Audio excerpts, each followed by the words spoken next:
Hi, I'm John Waterhouse. Welcome to Weekday Wisdom. I have a question for you today. What is your intention? Sometimes when I ask people that question, they look at me like deer in the headlights. The reason why is that they're living their lives reactively. They don't really see the value of setting an intention. They wait to see what happens.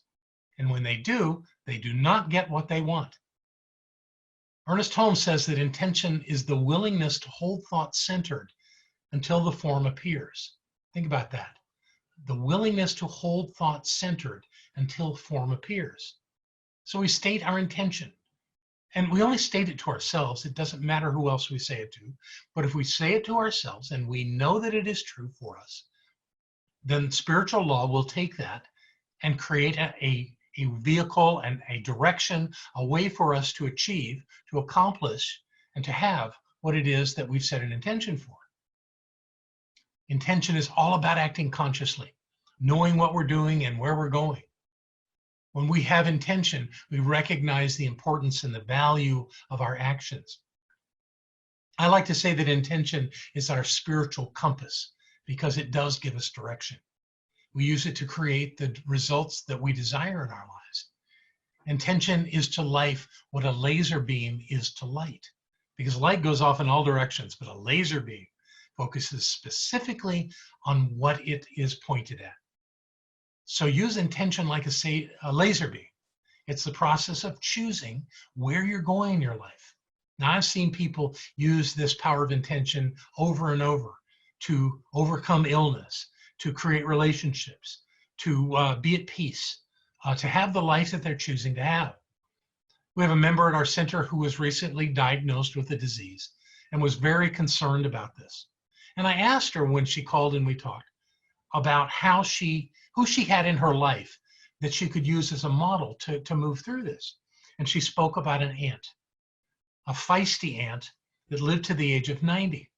Even though the last couple of decades of her life, she was told by many doctors that she was going to die very soon.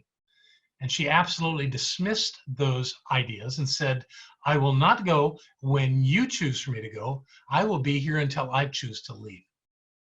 I learned about the power of creation originally from my very first spiritual teacher in Sydney, Australia.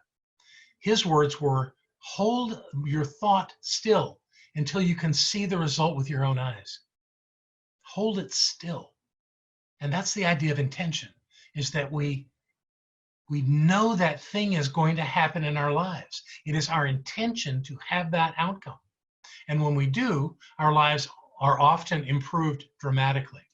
Dr. Holmes also says that the law of mind is our access to the original creative genius of the universe and has no intention for us other than the intention we give it.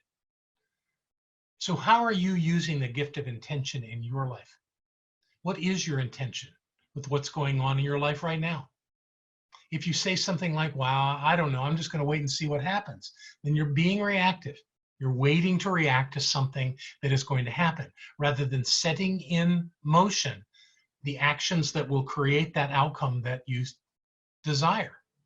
When you're clear about your intention, you're not waiting for anyone or anything. We are all fully engaged in the creative process with every thought that we have. So we might as well be consciously aware that we're doing it and use it in every moment of our lives. So if you ever feel confused or uncertain about what's going on in your life, ask yourself this simple question. What is my intention? Then listen for your answer, and you'll know just what to do. That's what works for me, and I know it'll work for you. Have a great day.